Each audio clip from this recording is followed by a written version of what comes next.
आज हम इस वीडियो में ओम के नियम का सत्यापन करने वाले हैं, जो बहुत ही इम्पॉर्टेंट है और बोर्ड एग्जाम में बार बार आता है। तो आज इसको हम बहुत ही अच्छे से समझने वाले हैं। उससे पहले हम समझेंगे ओम का नियम है क्या, तभी उसका सत्यापन करेंगे।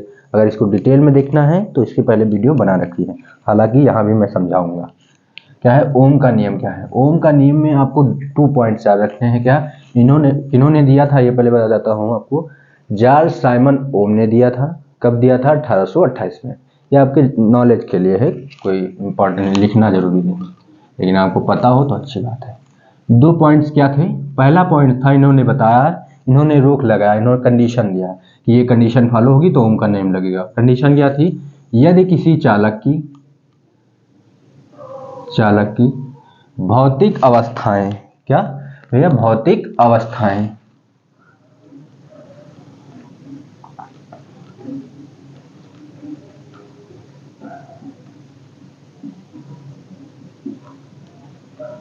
क्या रहे? भौतिक अवस्थाएं अपरिवर्तित रहे।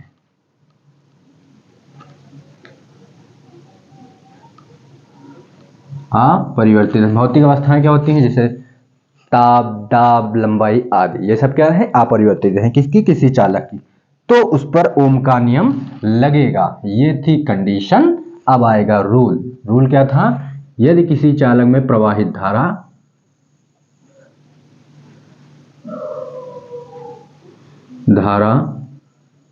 उसमें उत्पन्न विभवांतर, किसी चालक में प्रवाहित धारा उसमें उत्पन्न विभवांतर किसके समानुपाती होगा? वो क्या होगा? समानुपाती होगा। बस इसके समानुपाती होगा।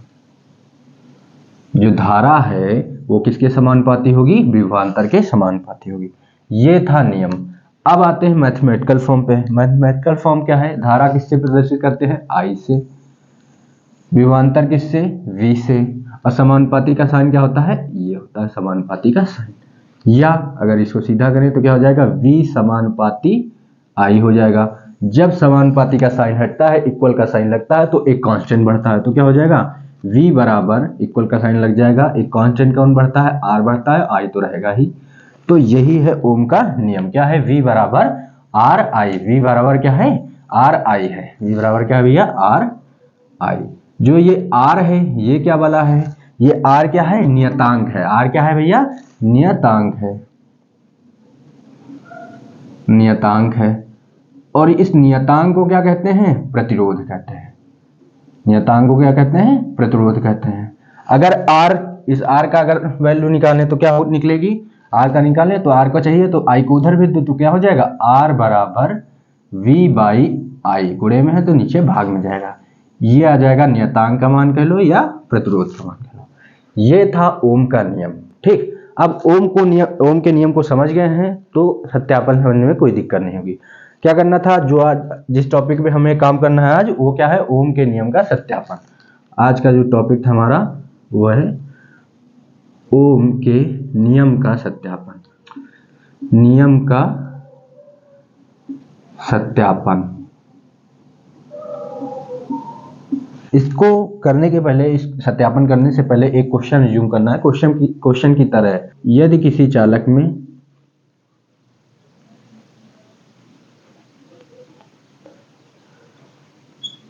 में लगाए गए विभवांतर तथा धारा के बीच ग्राफ खींचे। क्या खींचे भैया? ग्राफ खींचे। तो हमें एक सरल आरेख प्राप्त होनी चाहिए।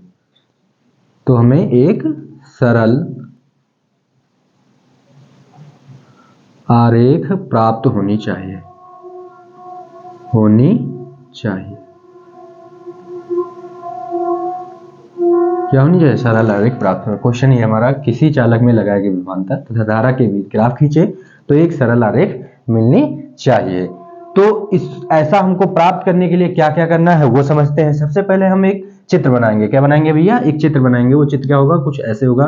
हम यहाँ पे एक लगा देंगे सेल, क्या लगा देंगे भैया, एक सेल लगा देंगे, इधर एक धारा नियंत्रक लगा देंगे, क्या लगा देंगे, धारा नियंत्रक लगा देंगे, ये हमारा धारा नियंत्रक लग गया।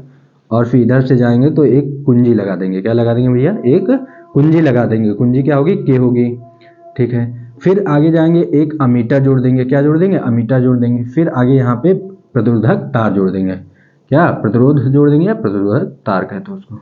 और इसके बीच में एक वोल्ट मीटर जोड़ देंगे, क्या जोड़ देंगे, वोल्ट मीटर जोड़ देंगे, ये हमारा हो जाएगा वोल्ट मीटर। ठीक, क्या क्या इसमें हमने जोड़ा एक बार देख लेते हैं फटाफट। क्या जोड़ा हमने, एक सेल जोड़ा है, धारा नियंत्रक जोड़ा है, और क्या जोड़ा है, कुंजी के जोड़ा है, अमीटर जुड़ा है, और प्रतिरोध तार,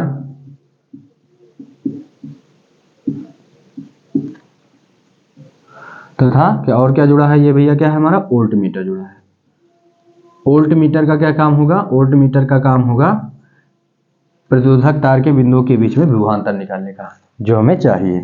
तो ये था हमारा चित्र, क्या क्या लिया है ये आपको बता दिया है। आपको सर्वप्रथम जो पॉइंट लिखना है वो क्या लिखना है कि हमने किसी परिपथ में सेल, अमीटर, प्रतिरोध तार तथा धारा नियंत्रक को श्रेणी क्रम में जोड़ रखा है, सबसे पहले आपको यह लिखना है।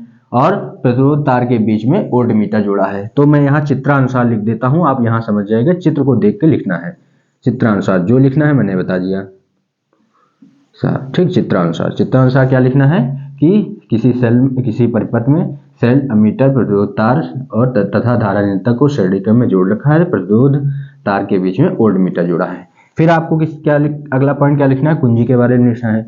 कुंजी के, देखिए अभी परिपथ क्या है, अपूर्ण है, तो इसमें धारा फ्लो होगी नहीं, किसी अपूर्ण परिपथ में धारा फ्लो नहीं होगी। तो क्या करेंगे, इसको हम लगाएंगे, दबाएंगे इसे तो ये लग जाएगी, तो परिपथ क्या हो जाएगा, पूरा हो जाएगा, धारा बहने लगेगी। तो आपको यही लिख देना है जो काम आप किए हैं। क्या किए हैं आपने, कुंजी को लगाया है, कुंजी को लगाते ही क्या हुआ, इस परिपथ में धारा फ्लो होने लगी। पूरी सेंटेंस पूरा लिख देना है। फिर इसके बारे में बात करनी है, धारा नियंत्रक के बारे में बात करनी है। किसके बारे में, धारा नियंत्रक। धारा नियंत्रक, नियंत्रक मतलब नियंत्रित करना किसको, धारा को, यानी धारा नियंत्रक द्वारा धारा को नियंत्रित किया जाता है, यानी बढ़ाया और घटाया जा सकता है, ठीक। तो क्या करेंगे, यहां हम जो काम करने वाले हैं वो बढ़ाने का काम करेंगे। तो क्या करेंगे, हम धारा नियंत्रक द्वारा धारा के मान को धीरे धीरे बढ़ाते हैं। धारा नियंत्रक द्वारा धारा के मान को धीरे धीरे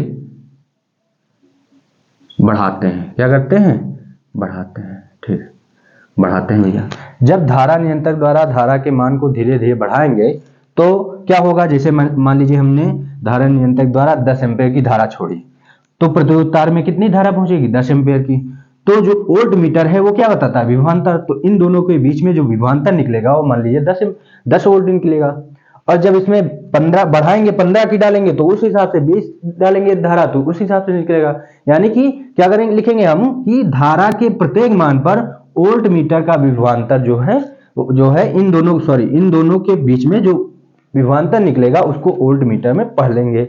और ऐसा करते हुए हमको क्या मिलेगा, हमको भैया मिलेगा कि V/I, देखिए यहां से लिया गया V/I का मान जो होगा, V/I का मान क्या होगा, समान होगा। V/I का मान कैसा होगा, समान होगा। जब ऐसा हमको दिखेगा तो बस यही काम हो जाएगा। जैसे आपको ये दिखे कि V/I का मान समान है, तो आपको क्या करना है, आपको जो है ऐसे एक्सिस खींच देना है, Y एक्सिस और X एक्सिस। आपको लिख देना है कि Y एक्सिस में हम लेते हैं क्या, धारा, X अक्ष में क्या लेते हैं, विभवांतर, और एक ग्राफ बनाते हैं।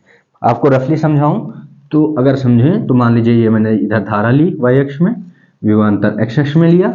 मान लीजिए धारा मैंने 1 एम्पीयर डाला, धारा नियंत्रक द्वारा 1 एम्पीयर डाला, तो विभवांतर क्या होगा, 1 होगा।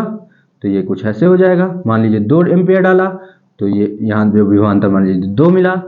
4 डाला तो यहाँ क्या होगा, 4 विभवांतर मिलेगा। और जब इसको मिलाएंगे तो एक हमको क्या मिलेगी, एक सरल रेखा मिल जाएगी। क्या मिलेगी भैया, सरल रेखा मिल जाएगी। तो आपको फाइनली जो है साफ सुथरा चित्र बना देना है, क्या है, ये आप लेंगे धारा y एक्सिस में, विभवांतर v, और हमको क्या मिलेगी, एक सरल आरेख मिल जाएगा जो अभी आपको दिखाया है ऐसे यहाँ पे लाइन खींचते हैं। ये कहाँ से मिला आपको, ये आपको मिला नियंत्रक r बराबर v अपॉन आई से, r बराबर v अपॉन आई से। देखिए v अपॉन आई का मान क्या है, समान है। ठीक, तो इस प्रकार आप ओम के नियम का सत्यापन कर सकते हैं बहुत आसानी से। एक बार मैं समराइज कर देता हूं फटाफट 2 मिनट में। क्या है, आपको ओम के नियम के सत्यापन के लिए पहले एक क्वेश्चन में अज्यूम करना है, इसको क्वेश्चन की तरह ट्रीट करना है। क्या था, यदि किसी चालक में लगाए गए विभवांतर तथा धारा के बीच में क्या खींचे, ग्राफ खींचे, तो एक सरल आरेख आनी चाहिए। यह था हमारा क्वेश्चन। फिर क्या करेंगे, एक हम चित्र बनाएंगे। क्या करेंगे, एक चित्र बनाएंगे। चित्र में हमने क्या लिया, एक्सेल लिया है, कुंजी लिया है और अमीटर, प्रद्युत तार, धारा नियंत्रक। ये कैसे श्रेणी क्रम में जुड़े हैं, प्रद्युत तार के बीच में वोल्ट मीटर जुड़ा हुआ, प्रद्युत तार के बीच में वोल्ट मीटर जुड़ा हुआ है, और चित्रानुसार ये सारा लिख देना है। फिर क्या करेंगे, हम कुंजी को कोई जैसे लगाएंगे उसमें धारा फ्लो होने लगेगी, क्या होगी, नहीं, धारा प्रवाहित होने लगेगी। फिर जो धारा नियंत्रक का काम है वो बताना है। धारा नियंत्रक द्वारा धारा को नियंत्रित किया जा सकता है, यानी बढ़ाया घटाया जा सकता है। यहाँ क्या करेंगे, हम धारा के मान को बढ़ाएंगे, तो धारा नियंत्रक द्वारा धारा के मान को धीरे धीरे बढ़ाने पर हमको भिन्न भिन्न विभवांतर मिलेगा, और हम जब ऐसे जांच करते रहेंगे तो हमको क्या मिलेगा, v बाई आई का मान क्या है, समान है। v बाई आई का मान क्या है, समान है। तो हम क्या करेंगे, y एक्सिस में धारा ले लेंगे, y एक्सिस में धारा ले लेंगे और x एक्सिस में विभवांतर ले लेंगे, और जब हम ग्राफ बनाएंगे तो हमको एक सरल रेखा मिल जाएगी। ये कहां से मिला, r बराबर v बाई आई। इस प्रकार आप ओम के सत्यापन को बहुत ही आसानी से कर सकते हो, एग्जाम में फुल मार्क्स गेन कर सकते हैं। फिर मिलते हैं प्रतिरोधों के संयोजन के साथ।